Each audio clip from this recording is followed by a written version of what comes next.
Environmentalism, a noun, concern about and action aimed at protecting the environment. Environmentalism has been a theme in storytelling for about as long as mankind has been exploiting the planet for gain. In Western storytelling, environmentalism got its start with Romanticism and then grew with the Transcendentalists and Ralph Waldo Emerson, but the whole thing really blew up with Henry David Thoreau's Walden or Life in the Woods. And that's just in the West. If you look at Japan, striking a balance between man and nature has been a core theme in storytelling for millennia, dating back to old folklore and mythology.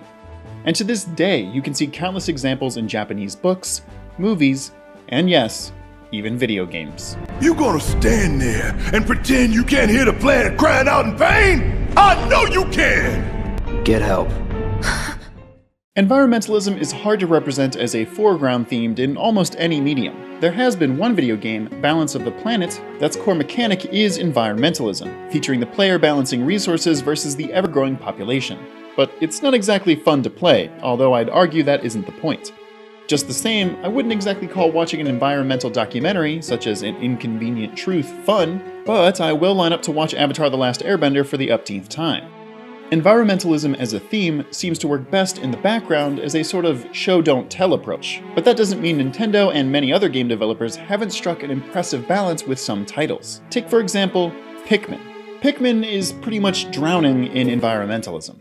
If you're not aware, it's not so subtly hinted that the franchise takes place on a post-apocalyptic Earth. It's easy to miss, but it's implied in the first game that this was due to some sort of nuclear Armageddon. The game features Captain Olimar picking up branded items from our own world, features no signs of actual human life, and has these strange animal-slash-plant hybrids. But the biggest reason behind the nuclear Armageddon theory is that one of the items in the game you must pick up to rebuild Olimar's ship is a Geiger counter, which you might recognize from playing the Fallout games. Simply put, it clicks when in the presence of radiation. And when Olimar picks up the Geiger counter, his notes are as follows. Quote, "Every spaceship needs one of these. I don't actually know what it's for. Once in a while it goes wild and can put out a lot of noise, but I never pay much attention to it, so it doesn't do me any good. I really should read that manual one of these days." And it doesn't stop there. In Pikmin 2, we see more of Olimar's home planet, Kopai, which seems fairly desolate, giving off some major WALL-E vibes, including the realization in the opening cutscene that this tiny bottle cap from our planet was worth a year's salary on Kopai, implying the Kopaites are a bit strapped for resources. And in the latest entry, Pikmin 3, the opening cinematic reveals Kopai is on the brink of global starvation, and resorts to sending crews to other planets to bring back some food. This is a clear example of a society that grew unchecked and is now facing consequences. Another major franchise in Nintendo's cap with a plethora of environmental themes is The Legend of Zelda. With a leap to 3D and Ocarina of Time, the inciting incident of the game's plot is Ganondorf cursing the Great Deku Tree, which leads to its slow corruption, filling it with monsters and causing its eventual death. And if we jump to the latest release in the series, Breath of the Wild, there is a huge man versus machine vibe. The twist being, the Guardians were originally built by the Sheikah to protect Hyrule from Calamity Ganon, but they were corrupted by its malice, and turned against the people of Hyrule. You see, this is a common trope in environmental stories. With man's increased reliance on technology, he alienates himself from nature, and it ends up becoming his downfall. Probably the most overt environmental imagery in a Nintendo game is from Super Mario Sunshine, which features an idyllic locale in Isle Delfino polluted by oil, paint, which Mario must clean up. The pollution also seems to have an effect on the island's inhabitants, which become much more passive once clean. It was at this point during my research that I asked why. Why do so many Nintendo games have environmental themes running through them? And the one thing they all had in common were Shintoist beliefs. Jack Flanagan, in an article on Killscreen, connected a lot of Shigeru Miyamoto's environmentalist influence in games to his upbringing in Kyoto and the Shintoism that surrounded him. Shintoism isn't a religion that many in the West might be familiar with, but you're definitely familiar with some concepts inspired by it. Games like Okami, which is quite literally lifted from Shinto mythology, or anime like Princess Mononoke, showcase how spirits aren't necessarily good or bad as we often like to portray things, but rather clean or unclean. For example, a normally docile forest spirit could attack a nearby town because its trees have been destroyed. Or for an example from Western media, think of the way that spirits are portrayed in Avatar: The Last Airbender. They're not naturally evil, but they can become aggressive based on the actions of humans. Shintoism is fairly unique, as it's not necessarily an organized religion like we think of in the West. There isn't really a fundamental creed or scripture.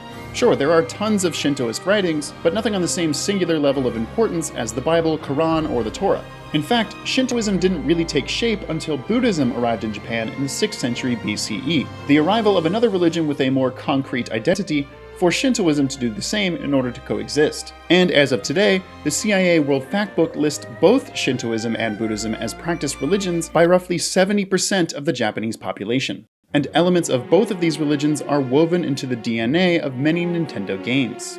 Take for example the reincarnation of the hero of time we know as Link. Reincarnation is a major staple of Buddhism, but there are tons of more overt Shinto themes as well. The franchise as a whole is filled with various kami, which is a bit complicated to explain in the context of Western theism. Kami has often been translated in English as a spirit or even to mean a god. Literally, Jabu Jabu is called the guardian god of the Zora, which can seem odd to Western eyes because he's literally just one big hungry fish boy.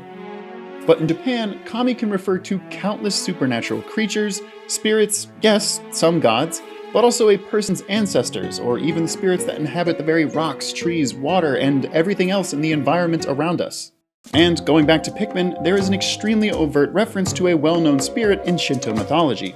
In Japan, there is a kami in the ocean known as umibozu, which roughly translates to sea priest. It's depicted in many ways, but the long and short of it is, if an umibozu appears while you're in the ocean, it's going to try to sink the ship, unless you can make a sacrifice to it, usually a barrel, and escape.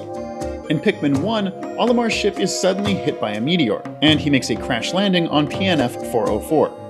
One of the optional bosses in the game is this watery membrane known as Gulix. It's pretty much the only enemy made of water in the game. Well, in the sequel, in an area known as the Submerged Castle, if Olimar takes too much time while exploring the area, this terrifying monster will drop in. The game's ship log states, "What is this? I can see it with my optical receptors, but my sensors cannot detect it." It goes on to state, "Could its physical form be anchored in another dimension? Attacking it is futile." This spirit always hunts the captain you're in control of and cannot be damaged until later in the dungeon when you can bring in purple Pikmin, which will temporarily stun it and render it vulnerable. In English, this monster is known as Water Wraith, which, okay, yeah, I get it, water and wraith. But in Japan, it's known as Amibozu, a portmanteau of amoeba and umibozu. Continuing with this, in the third game, the final boss is Plasm Wraith, or in Japanese, Ame Nudo. Ame still being amoeba, and Yuno being another word for priest in Japanese. And yeah, there are a ton of different spirits in Japanese folklore with Nudo in their name, but Plasm Wraith is another blob-like enemy that can take multiple shapes, and a lot of the franchise's fans have theorized that it's the same amoeba-like enemy from the very first game, that came back in the second game, and ultimately the overall reasons why the various player characters keep crash landing on PNF 404, similar to how umibozu in Japanese mythology would sink ships. And perhaps no game in Nintendo's canon celebrates Shinto ideologies more than Breath of the Wild, which, yes, does feature overt references to Shinto with its torii gates, offering shrines, and multiple references to various Japanese mythological beings, including the Koroks, which are inspired by Koropokoru, a small race of people who supposedly used to inhabit the northern islands of Japan, and the Lord of the Mountain, who isn't just a reference to the sacred status that Japanese culture places on deer, but is also a wonderful homage to the late Satoru Iwata, who passed away when the game was in development. Despite all this, I'd argue that Breath of the Wild's greatest reference to Shintoism is in its very design. Shinto places importance on tradition, simplification, and appreciating the beauty of that simplicity. Breath of the Wild itself delineated from the Zelda franchise's long-running progression of go to dungeon, get item, beat dungeon, go to next area, and repeat, and instead returned to the format of the original game, which featured an open world and dungeons that could be beaten out of order. The game is full of breathtaking views, lots of things to explore and discover, and very few settlements in between. As Link, our power grows, not by bending the environment to our will, but by working with it, so we can eventually cleanse the greatest evil from the land. Not only was the making of the game in line with Shinto, but the plot of the game itself sees us becoming Shinto in action. Environmentalism in Nintendo games is a common theme, and hopefully over the course of this video, it's become clear that a lot of this messaging is rooted in Shinto beliefs and ideology. I think it's wonderful that Nintendo has been able to seamlessly weave these elements of Shintoism and subsequently environmentalism into their games and make it so approachable for Western audiences. Long gone are the days when localization teams would try to cut out content deemed too Japanese. Nowadays, it's so much more common for players to be exposed to different cultures and thoughts through gaming, and in this case, environmental beliefs that might not be as prevalent in Western games.